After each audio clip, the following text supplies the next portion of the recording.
Coucou, me revoilà pour une nouvelle vidéo et cette fois-ci nous allons parler après la spiritualité de la sexualité qui en fait n'est pas tant séparée, hein. Pour moi ça fait partie aussi d'un chemin. Donc nous allons parler de la sexualité, comment je la perçois aujourd'hui, comment je la vis aujourd'hui, qu'est-ce qui me fait sens aujourd'hui. En aucun cas c'est la vérité, je suis là toujours pareil pour partager ce qui me fait sens et jamais, au grand jamais pour dire c'est comme ça qu'il faut faire. Juste mettre en lumière encore une fois plein de conditionnements. Et il y en a beaucoup au niveau de la sexualité, il y a énormément de conditionnements.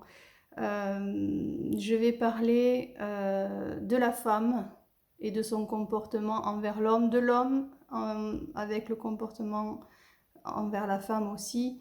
Et en fait, plus ça va et plus je me rends compte que la rencontre ne se fait pas. La rencontre ne se fait pas parce qu'on est trop, encore une fois, dans le faire et pas dans le ressenti. Quand on rencontre une personne et qu'on tombe en amour ou qu'il y a une attirance pour cette personne-là, au niveau de la sexualité, il va y avoir souvent dans l'esprit de l'homme une quête, un besoin à tout prix de faire jouir la femme.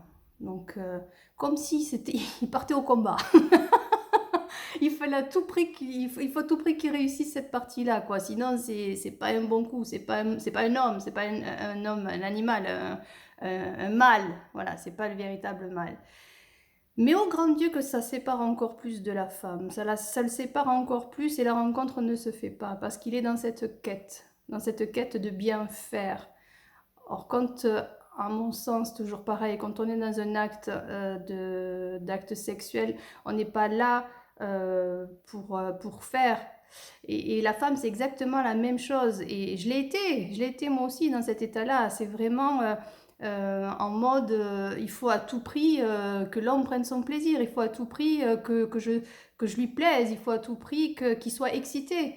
Et bien souvent, ce qui se passe, c'est l'inverse qui se passe, parce qu'on est dans le faire, on n'est pas dans le partage de deux êtres qui se réunissent.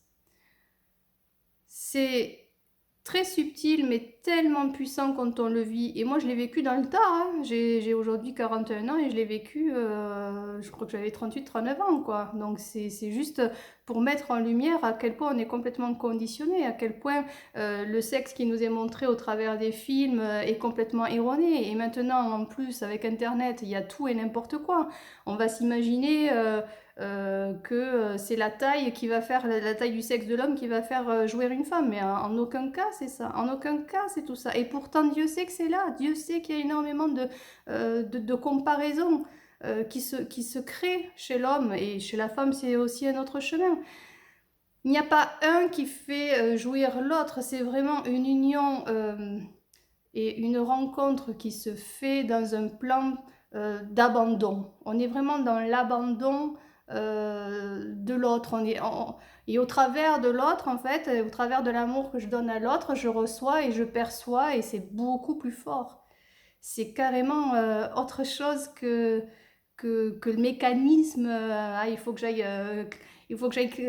titiller le clitoris de la femme pour qu'elle jouisse, il faut que je fasse ça, comme s'il y avait des étapes à suivre. Il n'y a pas d'étapes, c'est vraiment se laisser porter par une alchimie et un plaisir de s'abandonner à l'autre.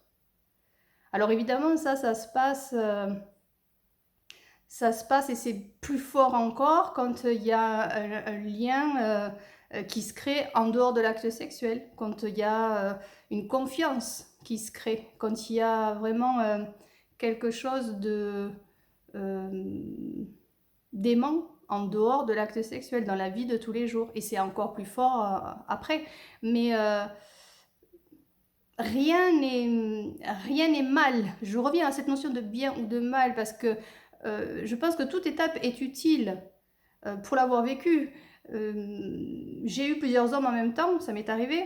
Et je l'assume pleinement. C'est pas quelque chose où je vais foutre une étiquette de ah, c'est une salope. Parce que bien souvent, c'est ça aussi. Les étiquettes que les gens y collent dans les comportements des femmes. Et les femmes sur les hommes.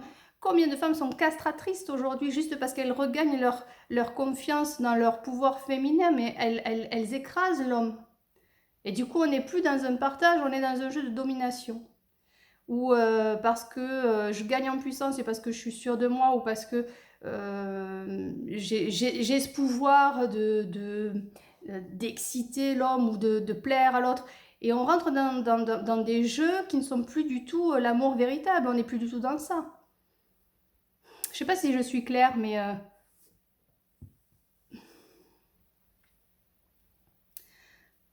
on est dans une société de consommation. On est devenu vraiment des consommants du sexe, en fait. Et c'est une étape aussi, je reviens à ça, c'est ok. Mais en fait, c'est tellement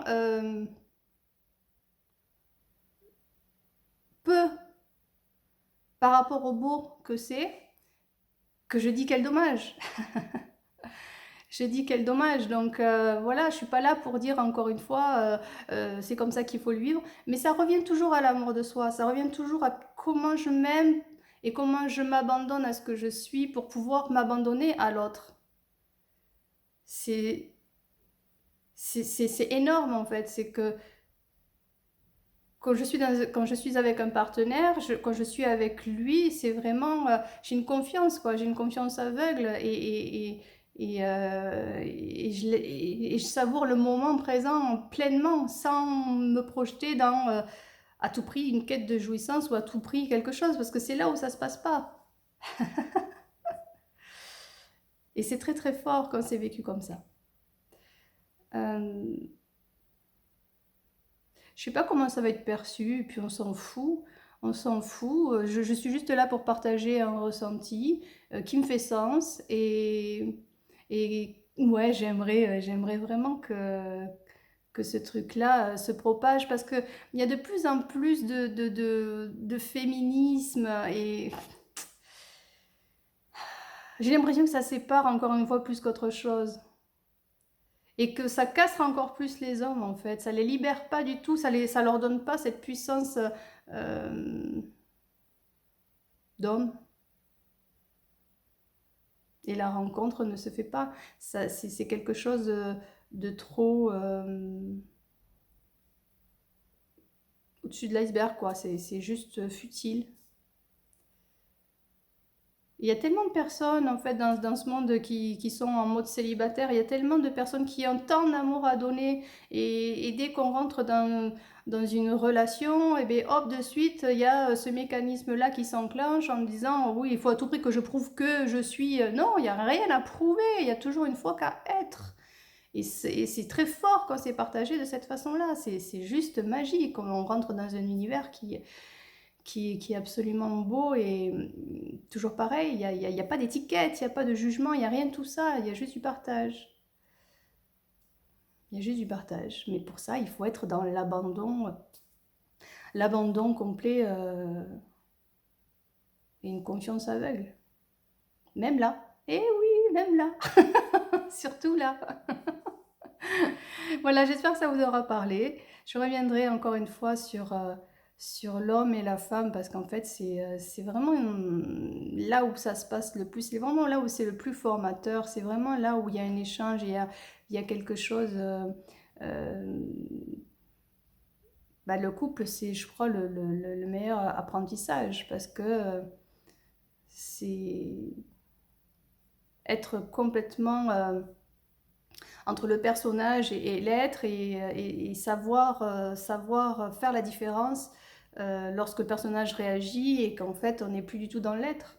Et donc du coup, hop, il y a une distance qui se crée. Et avoir cette capacité de le voir, enclencher toujours pareil, cette caméra vers soi et être honnête et vrai avec soi, permet à chaque fois d'être vu et de rencontrer l'autre aussi. Donc c'est magique, c'est chouette. Je reviendrai pour de nouvelles vidéos. J'espère que ça vous aura plu. À bientôt, bye bye.